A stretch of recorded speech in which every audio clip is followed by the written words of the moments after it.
A'udzubillahi minasyaitonirrajim. Bismillahirrahmanirrahim. Assalamualaikum warahmatullahi wabarakatuh. Waalaikumsalam warahmatullahi wabarakatuh. Bismillahirrahmanirrahim. Alhamdulillahirabbil alamin wassalatu wassalamu ala asyrofil anbiya'i wal mursalin sayyidina Muhammadin wa ala alihi washabbihi ajma'in. Rabbi shrah li sadri wa yassir li amri wahlul 'uqdatam min lisani yafqahu qawli. Subhanaka la ilma lana illa ma 'allamtana innaka antal alimul hakim. Alhamdulillah, syukur kehadrat Allah SWT kerana dengan rahmatnya juga kita semua masih lagi diberikan kekuatan, kesihatan sehingga kita mampu lagi untuk berjemaah dalam program Generasi Al-Quran Surah Taman Jawijaya, di mana pada malam ni kita memasuki siri yang ke-249. Alhamdulillah. InsyaAllah tuan-tuan dan puan-puan sekalian, tetamu kita untuk malam ni sudah pun berada dalam Google Meet ni. Namun kawan-kawan kita ahli jemaah yang selalu konsisten mengikuti program ni, ramai lagi yang masih belum join. Namun sekarang ni dah pukul 9.40 dah, 41 dah. Jadi kita seperti mana yang kita janjikan, insyaAllah kita akan mulakan mulai sekarang, insyaAllah. Jadi tuan-tuan dan puan-puan, marilah kita mulakan program kita sekali lagi dengan kita membaca umum kitab Al-Fatihah. A'udzubillahi minasyaitonirrajim. Bismillahirrahmanirrahim. Alhamdulillahirabbil alamin. Ar-Rahmanirrahim. Maliki yaumiddin. Iyyaka na'budu wa iyyaka nasta'in. Ihdinas siratal mustaqim. Siratal ladzina an'amta 'alaihim ghairil maghdubi 'alaihim waladdallin.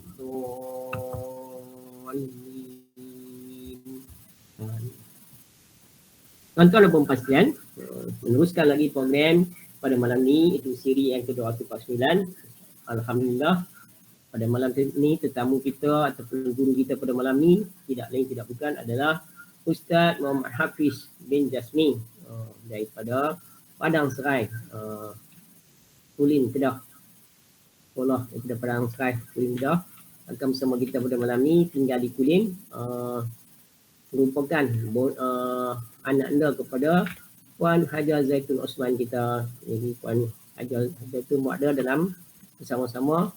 Jadi kita mengadu-adukan kehadiran Ustaz sekali lagi tampil untuk membantu melancarkan ataupun memastikan program ini terus hidup sehinggalah seperti mana yang kita cita-citakan supaya kita dapat khatam Al-Quran melalui program ni, di mana setiap malam dulu kita baca 2 muka surat, di mana dalam bulan Jun, mulai bulan Jun kita mula start baca 3 muka surat kerana ketika bulan puasa dulu kita bercuti sehinggalah raya 2 minggu kita bercuti, baru kita mula balik pada 17 hari bulan Mei yang lepas.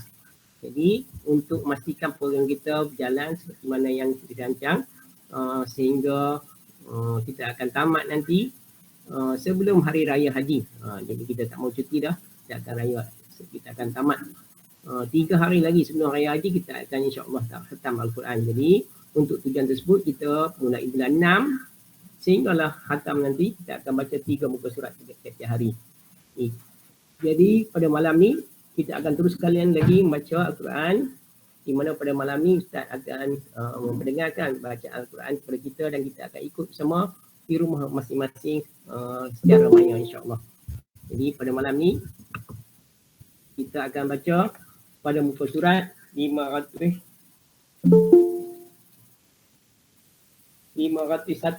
sampai 503. Pada malam ni kita akan baca muka surat 501 sehingga 503, di mana kita akan sambung baca surah Al-Jasiyah ayat 23 sampailah hujung, iaitu ayat 37.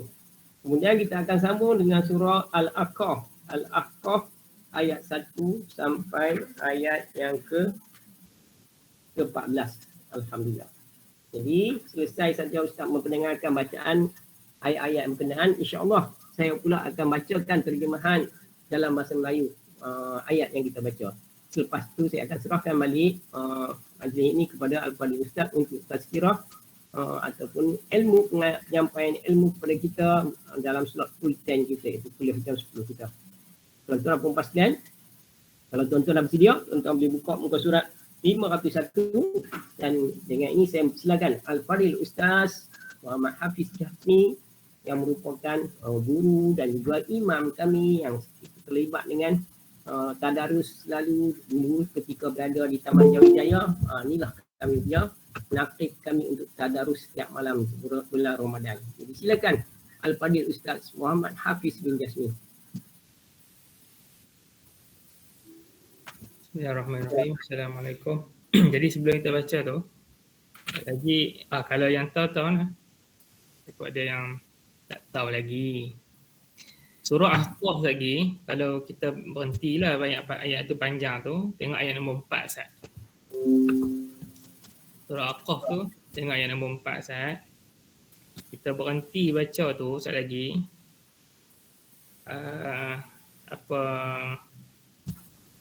Am lahum syirkun fis samawat. Kalau kita berhenti kat situ ayat nombor 4 tu dah. Kalau kita berhenti kat situ, bila kita sambung balik, situ dia ada waqaf sili. Waq lam ya tu waqaf sili. Ni kalau boleh tu scroll lepas sikit. Tu kan. Ada saq lam ya tu kan waqaf sili tu. Lepas tu kita kalau nak sambung, kita baca itu ni ya. Itu ni. Kita tak baca itu ni, tak baca itu ni. Dia baca itu ni. Tapi kalau kita baca i. Hamzah tu baris bawah, baris kasrah. Itu ni.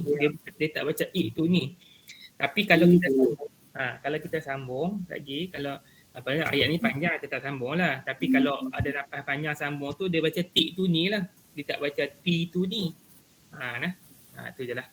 Baik, kita mulalah baca.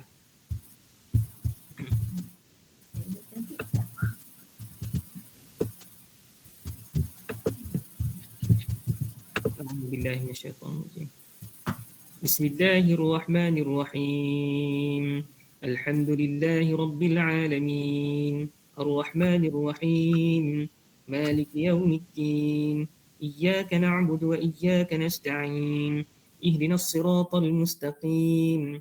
Siratal ladzina an'amta 'alaihim ghairil maghdubi 'alaihim waladdallin. آمين. أعوذ بالله من الشيطان الرجيم. أفرأيت من اتخذ إلهه هواه وأضله الله على علم وختم على سمعه وقلبه وجعل على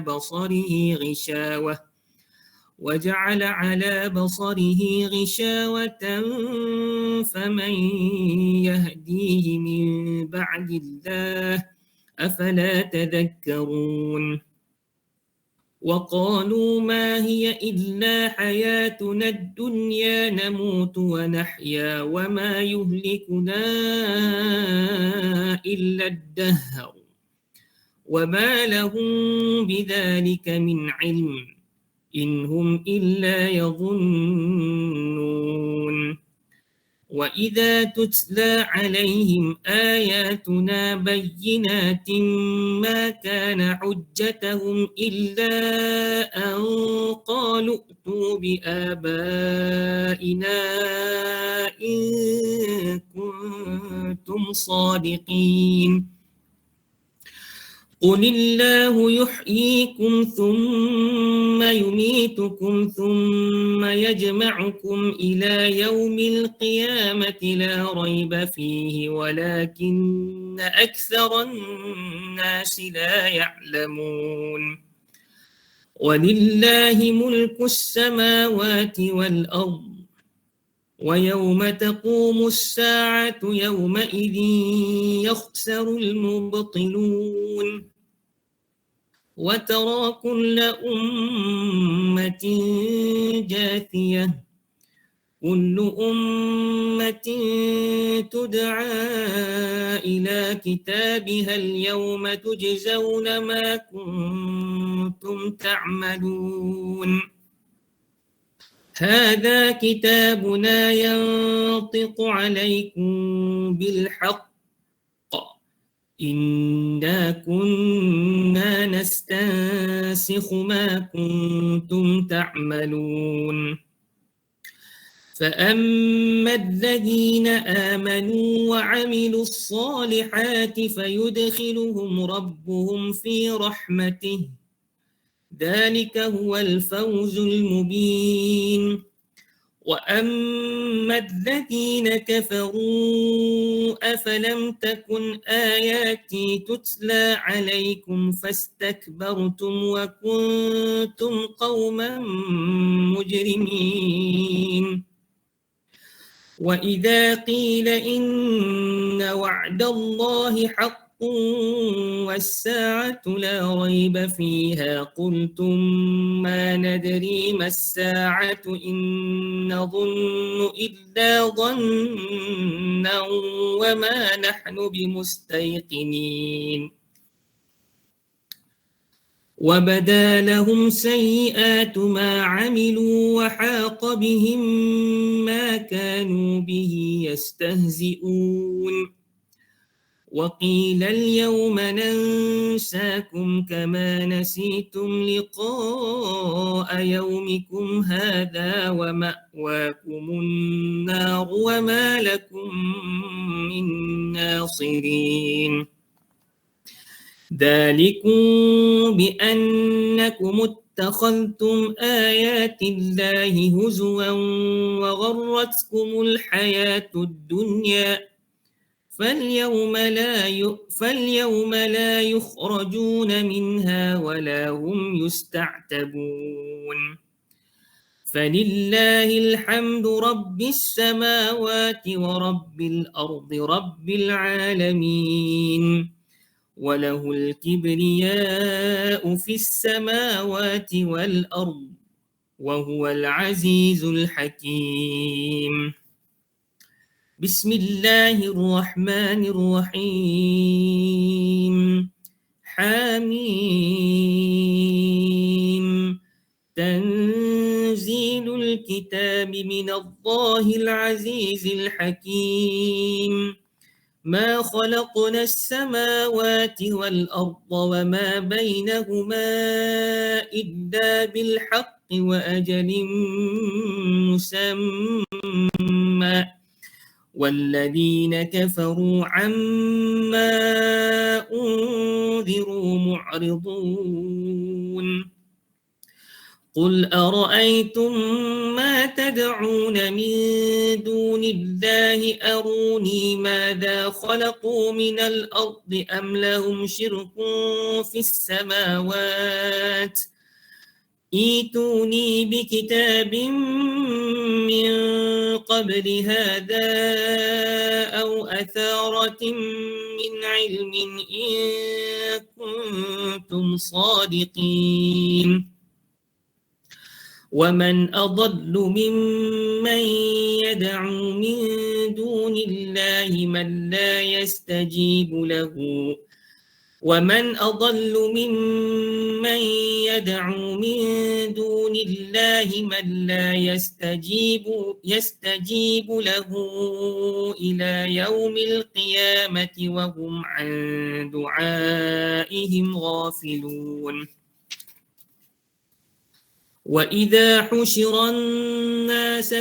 وإذا حشر الناس كانوا لهم أعداء وكانوا بعبادتهم كافرين وإذا تتلى عليهم آياتنا بينات قال الذين كفروا للحق لما جاءهم هذا سحر مبين أم يقولون افتراه قل إن افتريته فلا تملكون لي من الله شيئا هو أعلم بما تفيضون فيه كفى به شهيدا بيني وبينكم وهو الغفور الرحيم قل ما كنت بدعا من الرسل وما أدري ما يفعل بي ولا بكم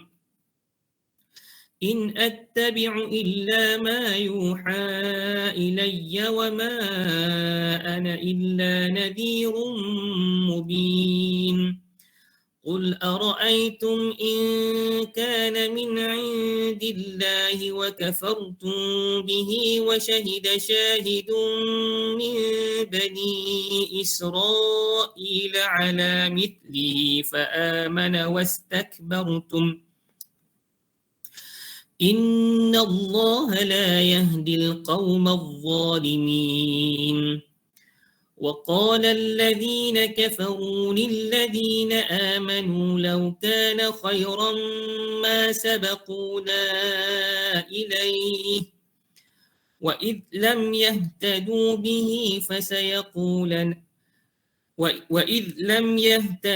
به فسيقولون هذا إفك قديم ومن قبله كتاب موسى إماما ورحمة وهذا كتاب مصدق لسانا عربيا لينذر الذين ظلموا وبشرى للمحسنين إن الذين قالوا ربنا الله ثم استقاموا فلا خوف عليهم ولا هم يحزنون أولئك أصحاب الجنة خالدين فيها جزاء بما كانوا يعملون صدق الله العظيم.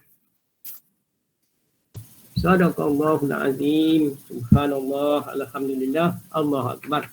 Kita dah dapat pada malam ni sama-sama membaca 3 lagi muka surat Al-Quran, iaitu di muka surat 501 sampai 503, di mana pada malam ni kita bernasib baik berpeluang sama-sama mengikuti bacaan yang diperdengarkan oleh Al-Fadhil Ustaz Muhammad Hafiz Jasmi sebentar tadi secara tartil, dan kita dapat ikut bersama, alhamdulillah. Seterusnya saya akan bacakan terjemahan kepada ayat yang kita bacakan sebentar tadi di muka surat 501, iaitu surah Al-Jasiyah ayat mulai ayat 23.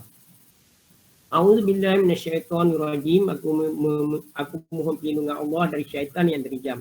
Pernahkah kamu melihat orang yang menjadikan hawa nafsunya sebagai Tuhan dan Allah membiarkannya sesat dalam pengetahuannya, dan Allah mengunci pendengaran dan hatinya serta meletakkan penutup atas penglihatannya? Maka siapakah yang mampu memberinya petunjuk selepas Allah membiarkannya sesat? Mengapa kamu tidak mengambil pengajaran? Dan mereka berkata, kehidupan ini tidak lain hanyalah kehidupan di dunia sahaja. Kita mati dan kita hidup, dan tidak ada yang membinasakan kita selain masa. Tetapi mereka tidak mempunyai ilmu tentang itu. Mereka hanya berteka-teka sahaja. Dan apabila dibacakan kepada mereka ayat-ayat kami yang jelas, tidak ada bantahan daripada mereka selain mengatakan, hidupkanlah kembali nenek moyang kami jika kamu orang yang benar. Katakanlah Allah yang menghidupkan dan kemudian mematikan kamu. Setelah itu mengumpulkan kamu pada hari kiamat yang tidak diragukan lagi. Tetapi kebanyakan manusia tidak mengetahui. Allah yang memiliki kerajaan langit dan bumi. Pada hari terjadinya kiamat, akan rugilah pada hari itu orang-orang yang mengerjakan kebatilan dosa. Dan pada hari itu engkau akan melihat setiap umat berlutut. Setiap umat dipanggil untuk melihat buku catatan amalnya. Pada hari itu kamu diberi balasan ke atas apa yang telah kamu lakukan. Allah berfirman, inilah kitab catatan kami yang menerangkan perihalmu dengan sebenar-benarnya. Sesungguhnya kami telah mencatat apa yang telah kamu lakukan. Mengenai orang-orang yang beriman dan mengerjakan kebajikan, maka Tuhan memasukkan mereka ke dalam rahmat-Nya syurga. Demikian itulah kemenangan yang nyata. Dan mengenai orang-orang yang kafir difirmankan, bukankah ayat-ayatku telah dibacakan kepadamu, tetapi kamu menyombongkan diri dan kamu menjadi orang-orang yang membuat dosa. Dan apabila dikatakan kepadamu, sesungguhnya janji Allah itu benar dan hari kiamat itu tidak diragukan kehadirannya, lalu menjawabmu, kami tidak tahu apakah hari kiamat itu. Kami hanya berteka-teki sahaja dan kami tidak yakin. Dan ternyatalah pada bagi mereka kebalasan terhadap apa yang mereka kerjakan. Lalu berlakulah azab ke atas mereka yang dahulu mereka permain-mainkan. Dan kepada mereka dikatakan, pada hari ini kami melupakan kamu sebagaimana kamu melupakan pertemuan pada hari ini. Dan tempat kembalimu ialah neraka dan tiada siapa yang dapat membantu kamu. Itu semua kerana kamu telah menjadikan ayat-ayat Allah sebagai permainan. Dan kamu telah ditipu oleh kehidupan dunia. Maka pada hari ini, mereka tidak akan dikeluarkan dari neraka dan tidak pula diberi kesempatan untuk bertaubat. Segala puji hanya bagi Tuhan, Tuhan pemilik langit dan bumi, Tuhan seluruh alam. Dan hanya baginya segala keagungan di langit dan di bumi. Dan dialah yang maha perkasa, maha bijaksana. Seterusnya surah yang ke-46, surah Al-Ahqaf, Bukit-Bukit Pasir, juzuk 26. Bismillahirrahmanirrahim. Dengan nama Allah yang maha pemurah lagi maha penyayang. Hamim. Kitab ini diturunkan dari Allah yang maha perkasa, maha bijaksana. Kami tidak menciptakan langit dan bumi dan apa yang ada di antara kedua-duanya kecuali dengan hak yang sempurna, penuh hikmah dan pada waktu yang ditentukan. Tetapi orang-orang kafir tidak menghiraukan peringatan yang diberikan kepada mereka. Katakanlah Muhammad, terangkanlah padaku tentang apa yang kamu sembah selain Allah. Tunjukkan kepadaku apa yang telah mereka ciptakan daripada bumi. Apakah mereka juga terlibat dalam menciptakan langit? Bawa kepadaku kitab yang sebelum Al-Quran ini atau peninggalan orang-orang dahulu jika kamu orang-orang yang benar. Dan siapakah yang lebih sesat daripada orang-orang yang menyembah selain Allah? Sembahan yang tidak mampu memperkenankan sebarang doa sehingga ke hari kiamat. Dan mereka lalai dalam memperhatikan doa mereka.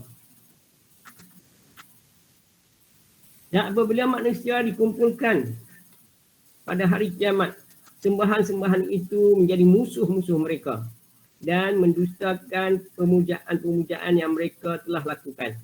Dan apabila mereka dibacakan ayat-ayat kami yang jelas, orang-orang kafir berkata ketika kebenaran itu datang kepada mereka, ini adalah sihir yang nyata. Bahkan mereka berkata, dia Muhammad telah mereka-rekanya Al-Quran itu. Katakanlah jika aku mengada-adakannya, maka aku tidak berkuasa sedikit pun untuk menghindarkan aku daripada azab Allah. Dia lebih tahu apa yang kamu katakan tentang Al-Quran itu. Cukuplah dia menjadi saksi antara aku dengan kamu. Dia maha pengampun, maha penyayang. Katakanlah Muhammad, aku bukanlah Rasul yang pertama di antara Rasul-Rasul. Dan aku tidak tahu apa yang akan dilakukan terhadapku dan terhadapmu. Aku hanya mengikut apa yang diwahyukan kepadaku dan aku hanyalah pemberi peringatan yang menjelaskan. Katakanlah, beritahulah aku apa pendapatmu jika sebenarnya Al-Quran itu datang daripada Allah dan kamu mengingkarinya. Padahal ada seorang saksi dari Bani Israel yang mengaku kebenaran yang serupa dengan Al-Quran. Lalu dia beriman. Tetapi kamu menyombongkan diri. Sesungguhnya Allah tidak memberi petunjuk kepada orang-orang yang zalim. Dan orang-orang yang kafir berkata kepada orang-orang yang beriman, sekiranya Al-Quran itu suatu yang baik, tentu mereka tidak layak mendahului kami beriman kepadanya. Tetapi mereka tidak mendapat petunjuk dengannya. Maka mereka akan berkata, ini adalah dusta yang lama. Dan sebelum Al-Quran itu telah ada kitab daripada Nabi Musa AS sebagai petunjuk dan rahmat, dan Al-Quran ini adalah kitab dalam bahasa Arab untuk memberi peringatan kepada orang-orang yang zalim dan memberi kabar gembira kepada orang-orang yang berbuat baik. Sesungguhnya orang-orang yang berkata Tuhan kami adalah Allah, kemudian mereka tetap istiqamah, tidak ada rasa bimbang pada mereka dan mereka tidak pula bersedih hati. Mereka itulah penghuni syurga, kekal di dalamnya sebagai balasan di atas apa yang telah mereka kerjakan. Sadaqallahul azim. Benarlah firman Allah yang Maha Agung. Alhamdulillah, tuan-tuan dah dapat mendengar terjemahan dalam bahasa Melayu ayat yang kita baca daripada surah Al-Jasyirah dan juga Al-Ahqaf daripada ayat 1 sampai ayat 14. Yang insya-Allah kita boleh faham kerana pada ketika ini alhamdulillah dengan teknologi yang ada, Al-Quran telah diterjemahkan dalam pelbagai bahasa. Sama ada dalam bahasa Melayu, malah dalam bahasa Rusia juga ada, bahasa Inggeris, bahasa Jerman dan sebagainya, diterjemahkan dalam bahasa Jepun dan sebagainya. Dan dengan itu semua manusia yang berada di bumi boleh memahami apa yang Allah firmankan. Kerana lain daripada kita bacanya dalam bahasa Arab, tapi kita boleh faham maknanya dalam bahasa kita sendiri kerana dah ada usaha menterjemahkannya ke dalam pelbagai bahasa. Jadi insya-Allah kalau kita faham, kalau kita baca terjemahan dia selalu bersama-sama dengan ayat yang kita baca, insya-Allah kita akan faham apa yang terkandung di dalam Al-Quran. Walaupun sebenarnya ianya perlu pendetailan, perlu ditadabbur dengan bersama-sama dengan ilmuwan Islam, maksudnya ustaz-ustaz. Kita perlu mendapat penjelasan atau taksiran yang lebih sempurna ataupun yang lebih jelas daripada ustaz-ustaz yang mahir mengenai asbab nuzul dan sebagainya. Ini turunannya ayat-ayat berkenaan mengenai apa perintah yang sebenarnya. Jadi tuan-tuan dan puan, namun begitu sangat baik kalau kita boleh baca terjemah dalam bahasa Melayu supaya kita dapat faham dahulu setakat mana yang kita boleh faham, kemudian kita boleh rujuk kepada ahlinya, insya-Allah. Jadi pada malam ini kita bertuah bersama-sama dengan Ustaz Muhammad Hafiz Jasmi. Jadi insya-Allah saya nak serahkan balik majlis ini kepada Ustaz Muhammad Hafiz Jasmi untuk melanjutkan slot full time kita dengan tazkirah ilmu yang akan disampaikan pada malam ini. Silakan Ustaz.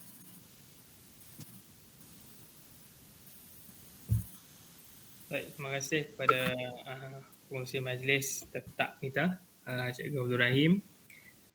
Auzubillahi samil alim minasyaitonir rajim. Bismillahirrahmanirrahim. Assalamualaikum warahmatullahi wabarakatuh. Alhamdulillahirabbil alamin wassalatu wassalamu ala sayyidina Muhammadin wa ala alihi wa sahbihi ajma'in. Qala rabbi shrah li sadri wa yassir li amri wahlul 'uqdatam min lisani yafqahu qawli, amma ba'du.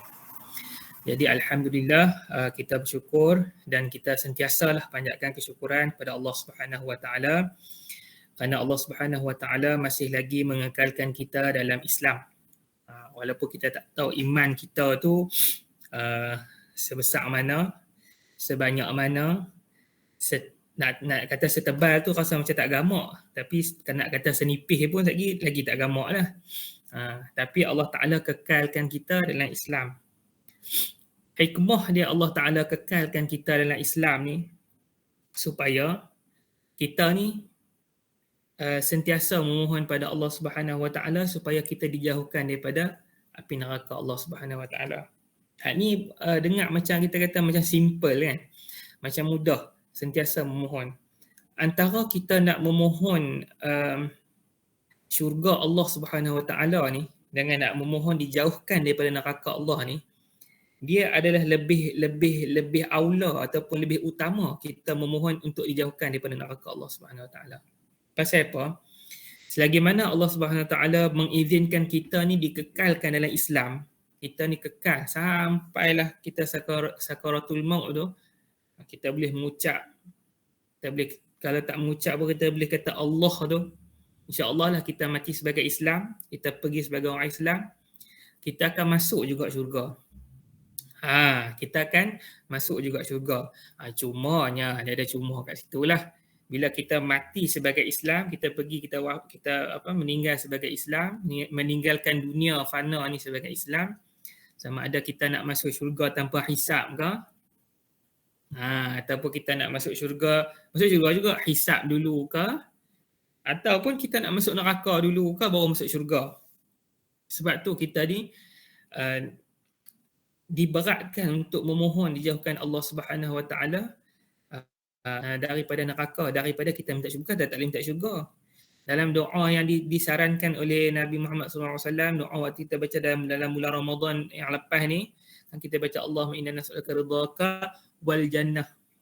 Minta juga kena bukan minta juga tu minta bersungguh-sungguh. Tetapi lebih utama daripada tu, kita kena minta jauh pada api neraka. Pasal apa kita kena minta jauh pada api neraka? Bila kita mati dalam Islam ni, dia akan ada dua kemungkinan. Sebelum tu kita kena faham dulu, agama kita ni dia bahagi dua. Satu usuluddin, satu furu'uddin. Mungkin ada yang pernah dengar, ada tak pernah dengar lah. Usuluddin ni ilmu kita mengenai Allah Subhanahu Wa Taala, ilmu tauhid lah. Furu'uddin ni ialah selain pada tu. Termasuklah juga ilmu fiqh dan juga ilmu tasawuf. Ataupun ilmu, setengah orang dia panggil tazkiyatun nafs lah, setengah orang dia panggil ilmu akhlak lah. Benda hak tu lah ilmu nak menyucikan diri. Bila kita kata, contoh kita kata ilmu fiqh ni dia ilmu nak mengesah batal kita punya amalan. Ilmu yang meletak taklif ke atas kita, perbuatan kita. Ilmu taklif atas perbuatan kita. Yang kita buat tu halal, yang kita buat tu jadi apa, makruh ke, yang kita buat tu jadi apa ke. Kalau kita mati dalam keadaan kita tak mengenal Tuhan dengan sebenar-benar kenal, ilmu tauhid ni, serta ilmu tauhid tu, kita tak mengenal Tuhan, kita mati kita tak mengenal Tuhan. Maka mati kita tu sebenarnya bukan mati Islam. Kita tak mati Islam. Ada hari ni kita dengar ada dekat belah-belah, kalau rajin duk tengok YouTube ke apa ke, di belah-belah Arab tu ada jenis-jenis agama yang macam mirip-mirip Islam. Macam mirip-mirip Islam, percaya kepada Tuhan yang satu, secara semayang pun macam Islam. Tapi mati bukan mati dalam Islam. Mati dalam kafir. Sebab apa? Sebab tak mengenal Tuhan dengan betul-betul. Cumanya bila kita dah mengenal Tuhan dengan betul-betul, kita tahu sifat-sifat Tuhan, kita tahu macam mana keadaan Tuhan tu, kita kenal Tuhan dengan sifat-sifat dia. Kita tak kenal Tuhan dengan zat lah. Tu kena mengaji pula bab zat, bab sifat. Kita tak mengenal Tuhan dengan zat, kita tak tahu. Kita ni sampai hari kiamat ni, satu-satunya makhluk Allah atas muka bumi ni yang tahu zat Tuhan ni, Nabi Muhammad ya. Nabi Muhammad satu-satunya yang pernah tengok zat Tuhan sebelum daripada hari kiamat. Maksudnya sebelum daripada Rasulullah SAW wafat ni, Rasulullah sahaja yang pernah tengok zat Tuhan ni dengan mata sendiri. Dengan mata kepala sendiri pernah tengok zat Tuhan dalam peristiwa Isra Mi'raj. Selain daripada tu, paling tinggi sekali Nabi Musa lah, Kalimullah. Sampai mendapat gelaran Kalimullah. Maksudnya boleh melihat salah satu sifat Tuhan, boleh merasa salah satu sifat Tuhan, iaitu sifat perkata. Sifat perkata, kalam. Kita belajar sifat 20 tu kan ada kalam, wujud, qidam, baqa, mukhalafatul hadith, qiyamul bisi, wahdaniyah, qudrah, iradah, ilmun, hayat, sama' basar, kalam. Jadi Nabi Musa ni dia boleh mendengar kata-kata Allah, boleh berbicara dengan Allah SWT. Jadinya kalau kita mati dalam keadaan kita Islam, tapi kita ni orang yang asi ni orang yang banyak maksiat lah. Kita tak semayang, kita tak ni. Dia sebenarnya tak ada jaminan kita akan masuk neraka tu. Tu kita kena betulkan kita punya. Cikgu Rahim dah cakap apa kah? Tak ada jaminan kita masuk syurga. Ada dengar tu. Dia tak ada okey, selalu itu nak kata kita nak memperbetulkan dulu kita punya mindset tu. Selalu kita buat ni sini ni. Kita baca dalam Quran pun kata itu kan orang sini masuk neraka lah apa semua sekian buat dapat dosa macam ni. Tapi kita kena faham, seperti mana kita beramal, kita tak boleh bergantung dengan amalan kita. Seperti mana kita beramal, bukan dengan amalan kita tu nak masuk syurga, macam tu jugalah. Seperti mana orang yang buat maksiat tu, kebanyakan maksiat yang dia buat tu bukan jaminan maksiat dia tu nak masuk neraka. Nak bagi tahu apa? bila kita ni banyak amalan, kita ni duk mayang lah ni, baca Quran ni sampai siri 200 berapa ni tak pernah tinggal contoh lah kan. Hari-hari kita duk puluh ni. Tiba-tiba kita masuk neraka. Ya Allah, aku ni buat amalan teruk ni. Pasal apa? Kenapa tak dapat syurga? Tu kata amalan kita bukan jaminan dapat syurga. Termasuklah orang yang buat maksiat tu, bukan maksiat tu jaminan dia masuk neraka. Pasal apa? Allah Ta'ala dia ada satu kuasa veto, kuasa pengampunan. Hak ni yang kita selalu bukan bila kata macam ni, oh tak apa. Duk tak apa, kita buat maksiat. Tak, bukan. Kita kena sentiasa mengharapkan rahmat Allah SWT. Sama ada orang tu dia orang yang abid ataupun dia orang yang asi,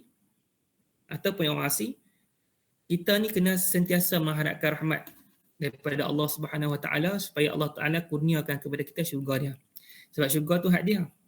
Kalau dia berkenan nak ampun orang hak banyak dosa ni dan dia tak berkenan amalan kita hak banyak-banyak ni, esok-esok takut kita ni waktu kita duduk kat dunia ni jangan hukum orang. Jangan cepat sangat. Kita hari ni bila dengan macam Cikgu Rahim cakap kan, dengan teknologi ni, dia ada pro and contra. Pro dia macam tadilah, kita boleh tengok macam Quran ni, kita boleh faham, kita boleh tengok terjemahan dia apa semua. Kontra dia hari ni, bila ada sesuatu berita yang sampai ni, orang cepat nak menghukum. Sikit-sikit macam tu, sikit-sikit macam ni, orang cepat nak mengata, orang cepat tanpa kita tahu apa keadaan yang sebenar apa. Walaupun orang tu memang sebetul-betulnya buat benda tu ataupun seseorang tu memang dia disabitkan sedemikian. Tapi bukan hak kita nak kata kat dia. Bukan hak kita nak hukum dia apa-apa. Itu hak Allah Subhanahu Wa Taala. Takut esok bila kita duduk di mahsyar, kita duduk nak timbang esok, kita tengok dia yang Allah Taala ampun semua dosa dia masuk syurga, kita hak ni hak buat teruk-teruk ni ikut sampai bersiri-siri ni, kita terlepas dalam api neraka. Jadinya kita ni sentiasalah memohon keampunan daripada Allah Subhanahu Wa Taala. Dan saya juga kat sini nak berkongsi sedikitlah sebagai satu, kita panggil apa, sebagai satu reaction ataupun kita kata satu komentar terhadap apa yang Cikgu Rahim cakap tadi. Macam Cikgu Rahim cakap tu betul.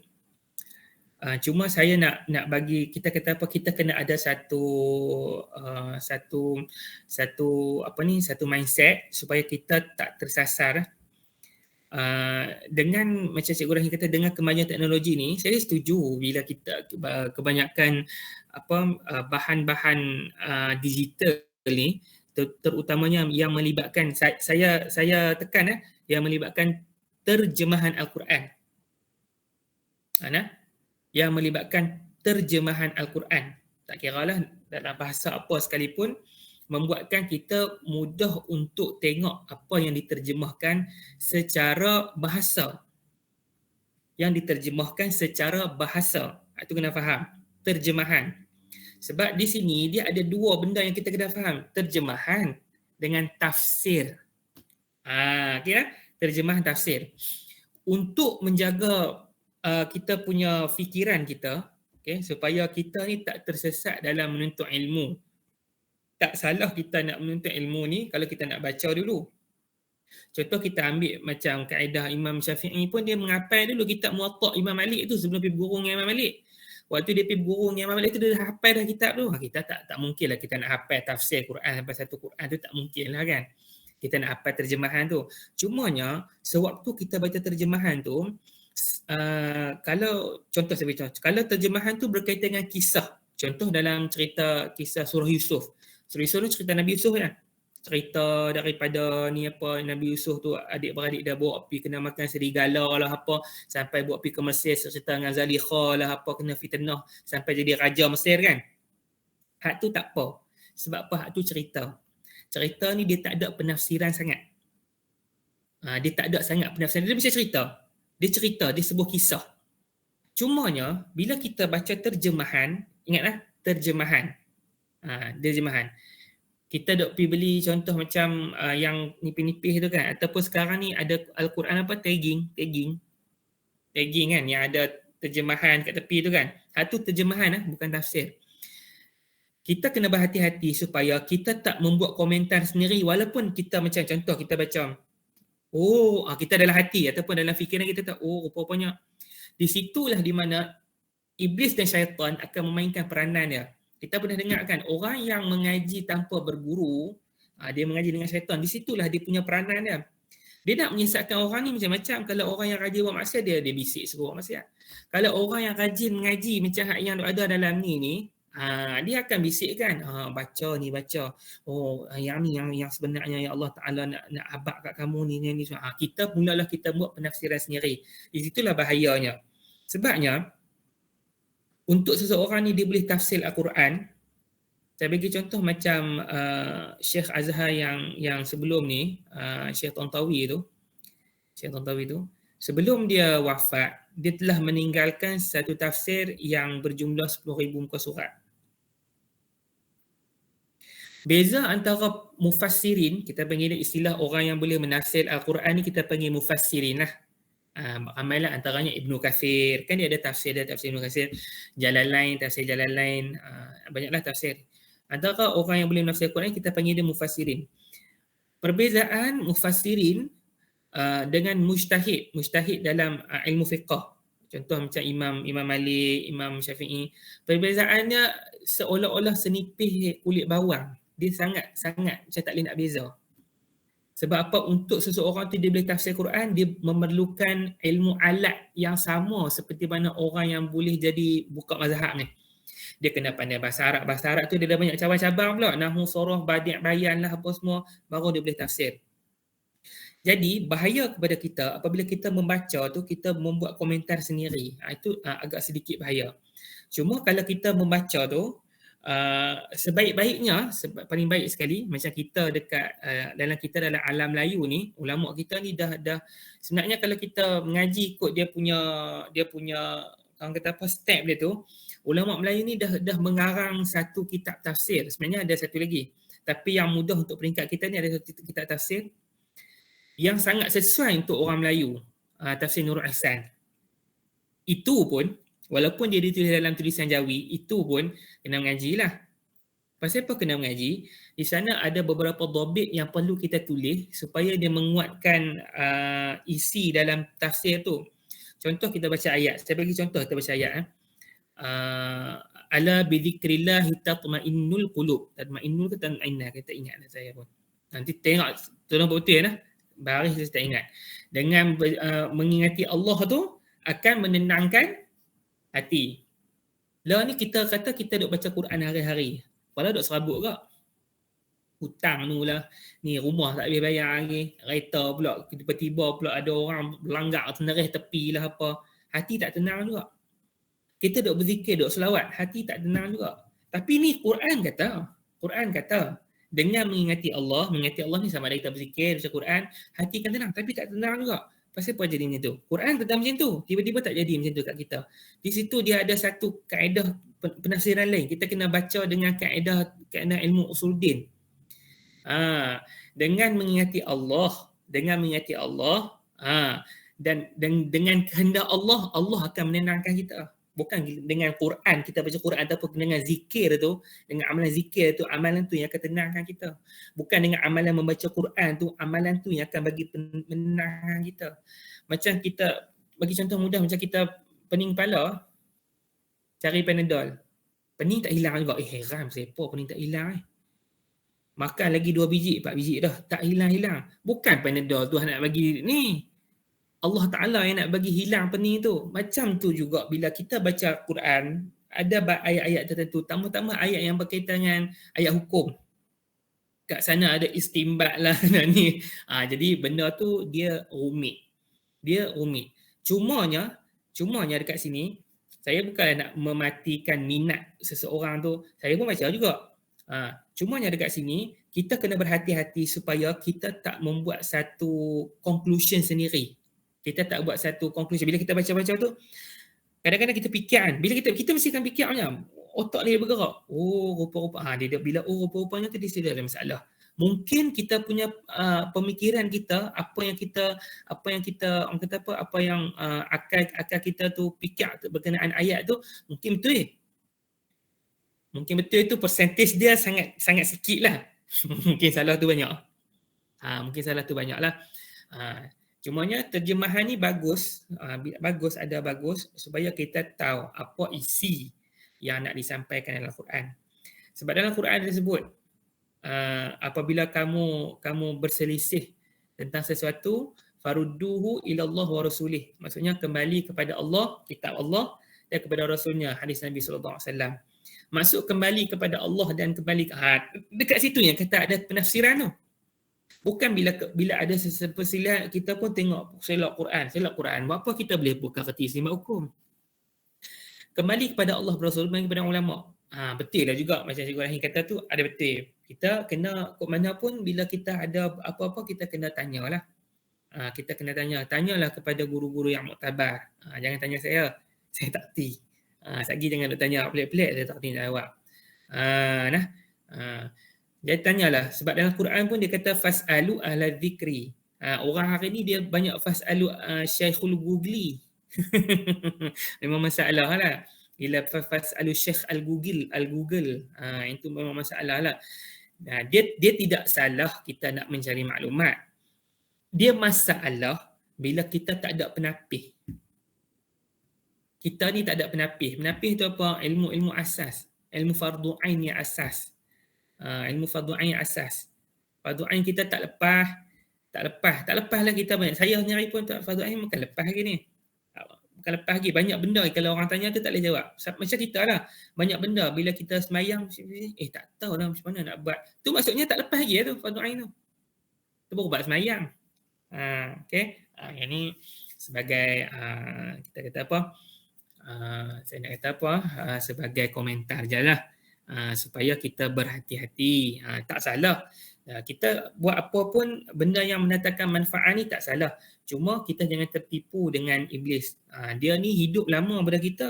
Dia pernah tipu orang hak hebat lagi daripada kita. Bersisa tu hak yang doa diterima tu. Doa dia tu kalau dia doa tu terima, Allah Ta'ala terima, hak tu pun boleh tertipu. Kita hak yang tak berapa nak. Kadang-kadang rajin mengaji, kadang-kadang tak rajin mengaji ni, kita kena berhati-hati. Tambah-tambah bila kita mula rajin untuk ilmu ni, dia risau. Bila kita mula rajin nak cari ilmu, kita mula rajin nak mengaji, dia risau. Dia risaulah. Iblis syaitan ni dah risau. Pasal apa? Nanti pengikut dia makin kurang. Dia mulalah. Untuk orang rajin mengaji, dia ni cara orang rajin mengaji, untuk ni dengan ni. Macam itulah.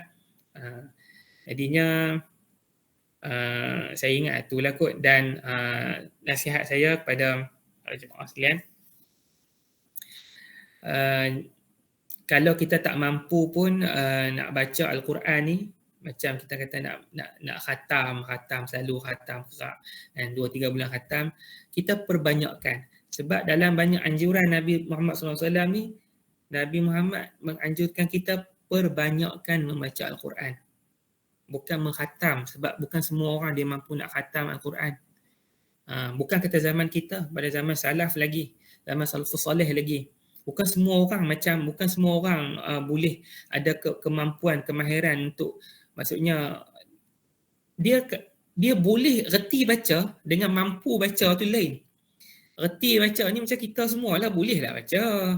Semua boleh baca dah dengan idgham dia, dengan dengung kok ni panjang, semua reti dah.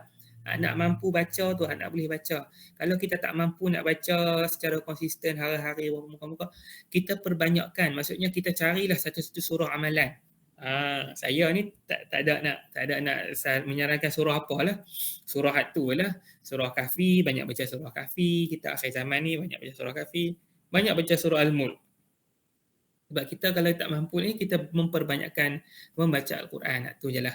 Jadi saya ingat setakat tu dulu kot. Hari ni pun pasal letih kat lah. Hari ni kita ada apa tadi, gotong royong apa di sekolah. Hari ni kalut bancung simen duk buat. Hari ni buat kerja buruh kasar. Tadi pun pergi jemaat tadi pun. Duk tu lah. Aduh. Munyuk tu imam tu tok khatib baca tak panjang lah tunjuk kat ni. Saya ingat dekat tu lah. Kalau ada apa-apa nak sembang-sembang sikit tu boleh lah. Janganlah tanya yang pelik-pelik, saya tak kerti jauh. Jangan tanya hak tinggi-tinggi sangat. Jadi saya ingat setakat tu. Aqulu qawli hadza wa astaghfirullahal azim li wa lakum. Assalamualaikum warahmatullahi wabarakatuh. Waalaikumsalam warahmatullahi wabarakatuh. Alhamdulillah, tuan-tuan dan puan-puan, dapat ilmu kita pada malam ni yang disampaikan oleh Ustaz mengenai kepentingan juga, kepentingan berguru, kepada orang yang memang ahlinya bidang yang kita nak ketahui. Jadi kita kena rujuk kepada ahlinya. Lain daripada kita juga boleh baca daripada terjemahan, tapi kita takut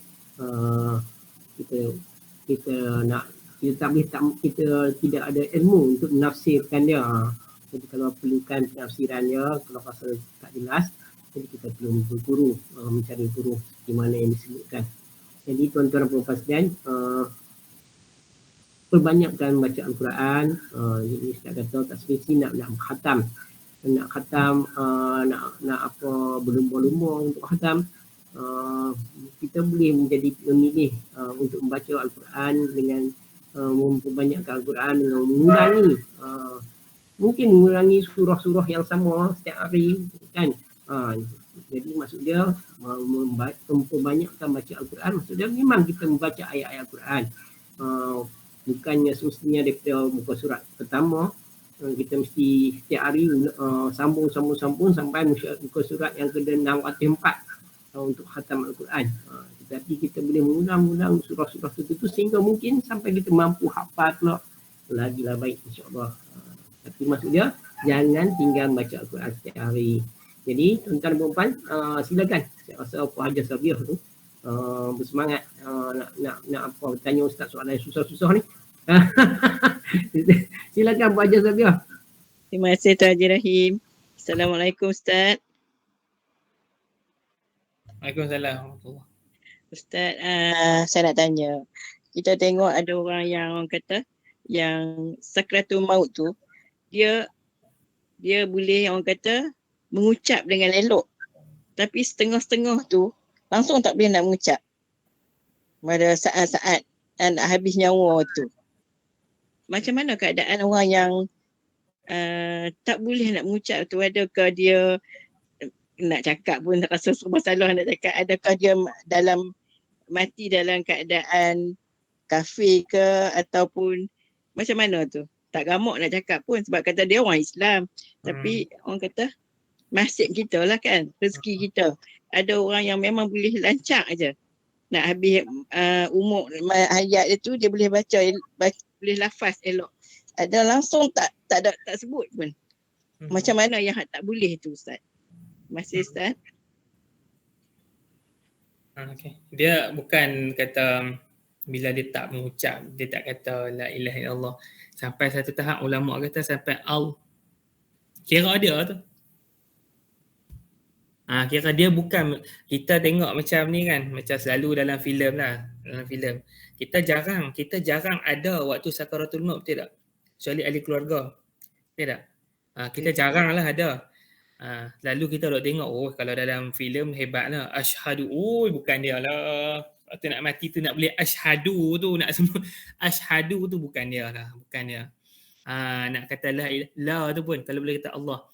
Cumanya apabila orang tu dia tak nyata ciri-ciri kekafirannya, tak nyata, dia masih termasuk orang yang bunuh diri. Orang yang bunuh diri ni dia bukan macam kita boleh sewenang-wenangnya kita nak kata dia mati dalam kafir. Kita tak tahu adakah betul dia bunuh diri ke ataupun dia tu bunuh diri ke, dia setengah orang mabuk kan, minum arak ke apa ke, dia tak sedar apa, dia bunuh diri dia mati kan. Itu tak kira. Cuma kita tak tahu. Cuma kalau kita tengok kita ni, kalau kita ada waktu orang sakaratul maut tu, kita pergi tu untuk ambil iktibar.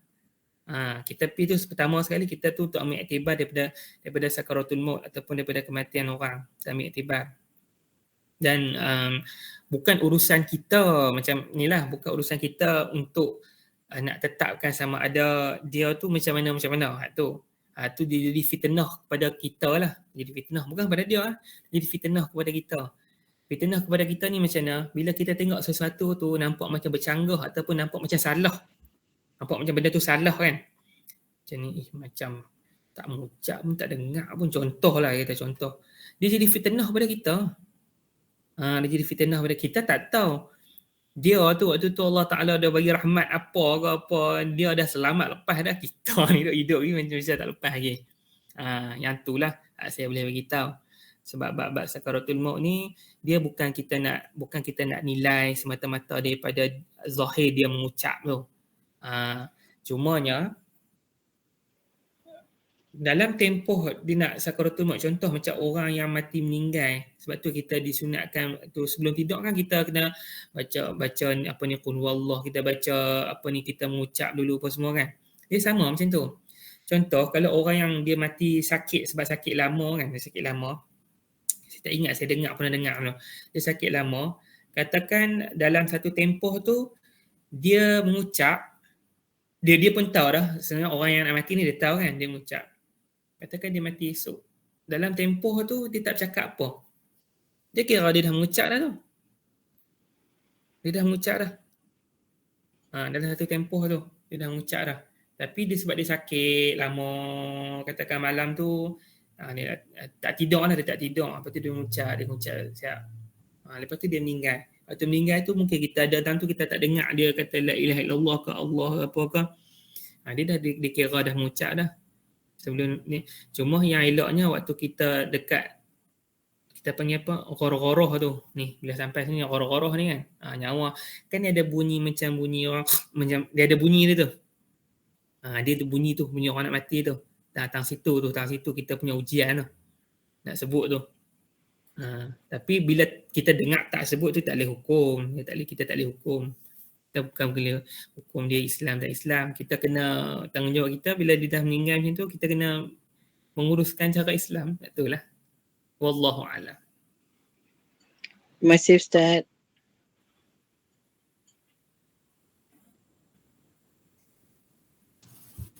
Menyambung kepada apa yang Hajar Sazia sebutkan tadi.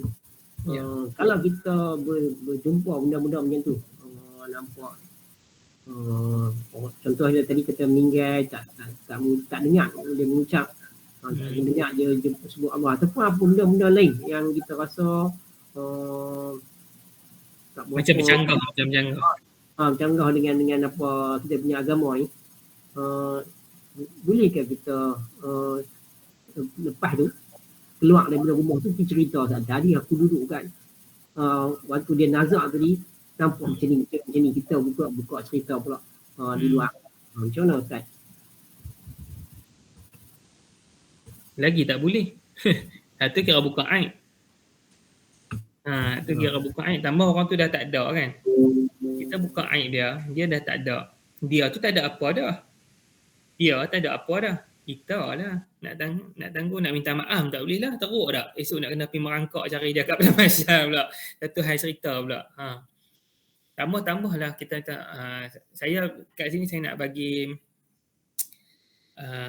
sekarang ni ada satu isu kan, satu isu sebab kata benda yang bercanggah, kalau kita nampak benda bercanggah ni, satu tak kisahlah apa-apa pun yang sampai kepada kita yang kita tak tahu berkenaan benda tu, pertama sekali diam.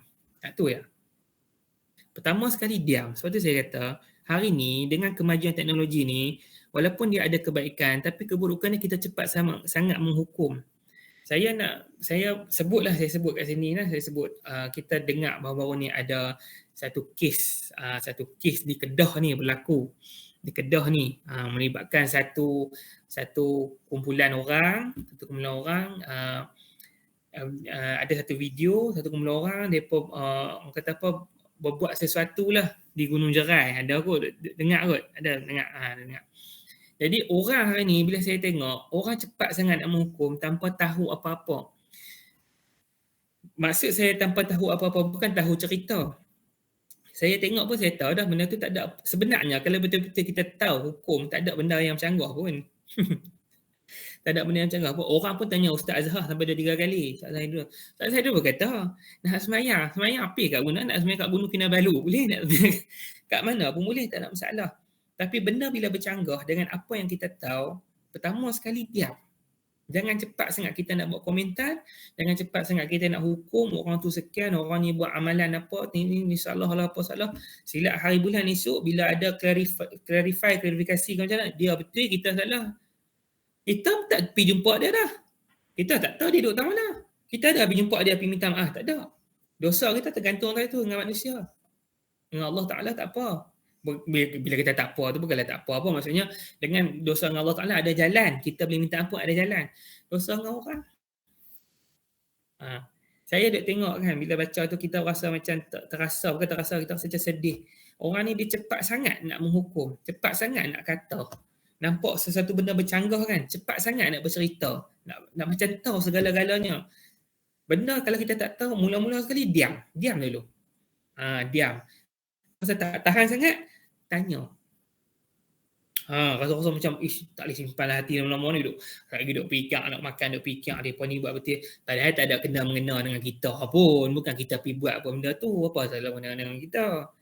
Jadi, tak kisahlah benda apa pun yang kita nampak, yang nampak macam bercanggah. Seolah-olah saya kata, seolah-olah macam salah di mata kita pasal kita tak ada ilmu, pasal kita tak reti. Bahasa lembut dia pasal kita jahil. Pasal kita jahil, tiba-tiba kita ni buat satu komentar, kita kata ni depa ni telah membuat satu perbuatan sekian, kita punya tu hukum lah apalah. Tengok esok kita yang salah. Kita tak pergi jumpa dia, dah minta maaf. Itu nak tunggu bila angkat pada masa cari. Jadi macam itulah nasihat lah. Supaya kita apa pun kalau kita tak tahu, pertama sekali jangan cepat sangat kita buat komentar, jangan cepat sangat kita hukum. Itulah paling penting. Allahu a'lam. Seterusnya mungkin Haji Nurlilawati nak berinteraksi dengan Ustaz. Silakan Haji Nurlilawati. Terima kasih Tuan Haji Rahim. Assalamualaikum Ustaz. Assalamualaikum. Tadi Ustaz ada sebut kalau seseorang itu banyak amalnya, suka membuat amal soleh, kebaikan, kebajikan semua tu, jadi tidak ada jaminan dia masuk syurga. Sebenarnya masuk syurga tu adalah rahmat Allah lah. Kan, rahmat dari Allah. Tadi kami sembang-sembang tentang orang yang pergi keluar daripada rumah tabligh Ustaz. Yang tinggalkan rumah 40 hari lebih kan. Tinggalkan anak isteri menjadi ketua keluarga, suami tu pergi buat amal lah. Jadi terfikir pula sebenarnya tanggungjawab suami tu ketua keluarga, memastikan keluarganya dalam keadaan yang baik, yang selesa, cukup makan, pakai apa semua kan Ustaz. Jadi macam mana ya Ustaz kedudukannya, yang mana lebih utama sebenarnya, yang mana lebih Allah, dia nak cari pahala di luar dengan meninggalkan anak isterinya di rumah. Kita tak tahu lagi lah apa yang suami isteri dia dan anak-anaknya buat, adakah dosa, adakah pahala ke macam manakah di luar pengetahuan dia. Boleh Ustaz ulas sikit? Terima kasih. Yang ni dia mula nak jadi berat lah. Dia nak jadi berat pasal apa? Kita nak ulah hak orang ni kita tak tahu. Kita nak ulah hak orang ni kita tak tahu. Saya pun ada juga kawan-kawan yang tabligh lah apa, tapi setakat sampai hari ni saya tak pernah lagi lah. Yang saya duk tengok tu dalam cerita, dalam filem. Yang ni pun nak marah kat lah. Muncul kita tak ada production dalam ni. Kalau ada production lain nak bubuh kat lah. Tak, bukan apa. Dia suka buat cerita. Cerita kita tengok dalam filem. Hanya kata cerita ni dia akan mempengaruhi masyarakat. Cerita. Ni cuba pergi tanya tengok anak-anak mami tu, ada ke betul sampai pakai sampai macam tu, sampai duduk pergi mengata orang, kata ceruk. Ada ke semua macam tu? Tak ada. Kata-kata semua bagus-bagus. Memang baik yang kita. Memang menghormati tetamu ni, jenis mami-mami, mamu-mamu Penang ni. Tapi tiba tengok dalam cerita jadi macam mana. Habis. Nama dia habis semua. Jadi tak elok. Tu kata cerita. Cumanya saya nak kata hak ni je. Hak ni lah satu-satunya jemaah yang paling ditakuti dalam dunia ni. Jemaah tabligh ni yang ditakuti lah dalam dunia. Sebab apa? Atas usaha mereka ni lah. Sebelum kita kenal Dr. Zakir naik lah, sebelum kita kenal orang-orang yang kata apa, yang hebat dalam usaha dakwah mereka boleh mengislamkan orang kan. Dalam orang kata apa, boleh mengislamkan orang dalam ceramah mereka. Ni kumpulan-kumpulan ni hak yang duk pergi sampai Perancis, Jepun, mana hala hak yang orang kata apa, negara yang minoriti umat Islam yang susah nak dapat maklumat tentang Islam. Tambah kan usaha depa ni zaman dulu tu lagilah. Lah ni orang kata boleh ada internet kan, orang boleh tahu tentang Islam lah apa, kita boleh ni. Dulu kalau tak ada internet nak harap siapa kalau bukan geng-geng tabligh ni hak duk pergi sampai ke mana hala corok-corok dunia. Kita pun tak tahu dia sampai ke pulau mana-mana kan kerana nak menyebarkan agama. Cuma cerita yang berkaitan kalau tinggal anak bini ni, satu, pertama sekali kita kena pastikan dulu. Sebab bila minta komentar, saya tak boleh nak bagi komentar. Bila saya bagi komentar tu, dia macam saya kata kat semua seluruh jemaah tabligh. Saya tak larang nak jumpa seorang-seorang. Kalau ada sejuta nak berjumpa. Bukan, benda ni bukan main-main lah. Kita macam bukan mudah-mudah kita nak menghukum orang tu tinggal anak bini, tinggal anak bini lah apa semua, nafkah lah apa semua. Kita hari ni, kita terlebih banyak. Contoh saja kita. Untuk pakaian seorang isteri, dia 6 bulan selai je, sepasang je. 6 bulan, ikut nafkah lah. Yang wajib lah. 6 bulan, sepasang tu termasuk tudung lah apa semua, pakaian dalam apa semua, untuk pakaian. Ni kalau kata tu seminggu sekali ni, habis tu kalau lelaki dia keluar apa ni, maksudnya dah lebih daripada nafkah dah ditinggalkan. Faham tak kat situ? Ni saya bagi secara umum je lah, nak kita bagi faham supaya cerita-cerita yang beredar dalam masyarakat yang berkenaan dengan saya taklah kata sesuatu jemaah tu sampai maksum, tak ada kesalahan satu jemaah tak ada. Cumanya benda-benda yang kita dengar cerita-cerita yang tak berapa nak sedap didengar lah kan. Dia benda ni kalau berlaku kat orang-orang yang nak menegakkan agama je, berlaku pada orang yang nak bawa agama, yang nak ni je. Cuma kalau orang ni tak ada dekat cerita-cerita, walaupun dia point dia buat selalu. Dia ni semua usaha-usaha nak menjatuhkan. Kita jangan cepat sangat. Cuma kalau kita nampak, ni tanggungjawab masyarakat lah.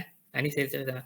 Cuba kalau kita nampak dalam masyarakat kita ada orang tu macam dia bersemangat, nak jalankan usaha dakwah ke apakah, bersemangat. Cuma dia mungkin tak ada asas agama apakah, dia terlepas benda-benda yang wajib. Kita ni kena pergi tegur. Yang buat tu dia. Jangan kerana dia yang buat tu, satu jemaah tu kita bila kita sebut, kita tak kata dia kan. Kita kata siapa? Kita sebut tadi siapa? Jemaah apa? Nampak tak? Sebab tu saya tak boleh komen. Kalau saya komen, jenuh nak jumpa, pergi sampai India, Pakistan, mana nak jumpa geng-geng tu. Ni satu dunia ada tu. Nak minta maaf seorang-seorang, bukan dia. Jangan ni. Siapa-siapa pun, saya ingat Syekh Nuruddin ke, orang tanya pasal jemaah tabligh ni, orang nak jawab ni, orang susah hati. Susah hati. Pasal banyak sangat jadi fitnah. Bukan fitnah tu maksudnya difitnah. Kerana 2-3 orang mungkin yang baru kenal agama. Kita tabligh ni, satu bagus dia tak pernah beza-beza orang. Siapa nak agama, siapa yang merasa nak kembali kepada agama, dia terima. Hang ni bekas pencuri ke, hang bekas siapa, hang bekas mana hala ke. Kita ni suka pandang serong, betul tak? Main masjid, dia main dah, sekali ada benda hilang. Nampak tak? Dia main dah surau kita tabligh dah. Dia terima. Bila dia terima, masalah bila dia terima, geng ni masuk kan. Orang baru nak kenal agama, orang baru nak kembali kan. Dia pun dia ikutlah yang basic-basic, pakai kurta, pakai kepiah start ni. Kita tengok macam bagus, tapi kita tak tahu dia tu tak mengaji mana sangat, dia tak alim apa sangat, tak erti sangat. Cuma dia ada perasaan nak berubah, nak kembali. Tiba-tiba dia buat benda-benda yang tak sepatutnya. Kita jangan salahkan jemaah, kita salahkan dia seorang sudah. Salahkan tu bukan kata salahkan pi menyalahkan dia, tak. Pi tegur dia. Abang kata dia, ni bagus dah, nak ni apa semua. Dia ikut tabligh tu bagus dah, jangan kata ada tu. Orang ikut tabligh ni jadi macam ni. Dah, jangan kata tu. Ikut tabligh ni dah bagus dah. Cuma nak cantik sikit. Tu kata kita penting tu. Tu jangan duk pi. Saya tak boleh kalau orang tanya abang tabligh ni, takut gak kita jenuh kita nak cari semua orang tabligh tu nak minta maaf. Cuma nak bagi faham kaedah yang tabligh guna ni, Yang nak bagi faham, kaedah yang tabligh guna ni, dia ada ciri-ciri cara-cara Nabi Isa dan juga Nabi Musa. Sebab Nabi Isa dan Nabi Musa ni dia suka berjalan. Dia tak, Nabi Musa ni depa tak duduk satu tempat tu. Tak duduk setempat tu sampai mati dak. Dia berjalan, dakwah sini balik, dakwah sini. Macam itulah. Macam kebanyakan tok guru kita kan. Tok guru kita buka pondok, duduk situ sampai mati ngajak. Kalau buka pondok kampung tu sampai mati ngajak. Tu cara kita. Cara ni tak kisah macam mana cara pun.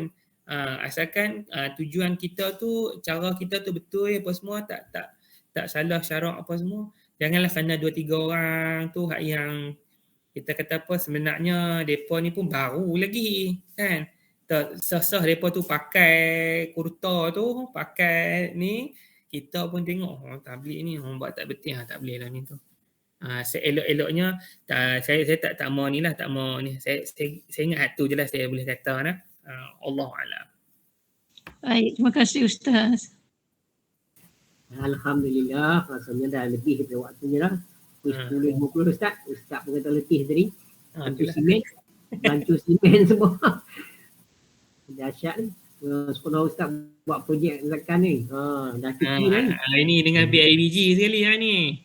Baru dia projek zakat. Okey. Kami dah lepas hamlah tu. Azanya. Janganlah boleh pencet. Boleh juga Ustaz try lah. Ustaz tak boleh pencet lagi. Pencet dia kena umur, kena sampai juga. Okey. Jadi kita maksudnya berakhirkan program kita malam ni. Jadi nak minta Ustaz tutup dengan doa untuk kita aminkan bersama. Silakan Ustaz. A'udzubillahi minasyaitonir rajim. Bismillahirrahmanirrahim. Alhamdulillah rabbil alamin wassalatu wassalamu ala sayyidina Muhammadin wa ala alihi washabbihi ajma'in. Allahumma inna nas'aluka ridhal jannah wa na'udzubika min sakhatika wan nar. Allahumma innaka 'afuwun karim tuhibbul 'afwa fa'fu 'anna wa 'an walidina wa li jami'il muslimin wal muslimat wal mu'minin wal mu'minat bi rahmatika ya arhamar rahimin. Allahumma arhamna bil Qur'an waj'alhu lana imaman wa nuran wa hudan wa rahmah. اللهم ذكرنا منه ما نسينا وعلمنا منه ما جهلنا وارزقنا تلاوته آناء الليل وأطراف النهار واجعله لنا حجة يا رب العالمين. ربنا عليك توكلنا وإليك أنبنا وإليك المصير.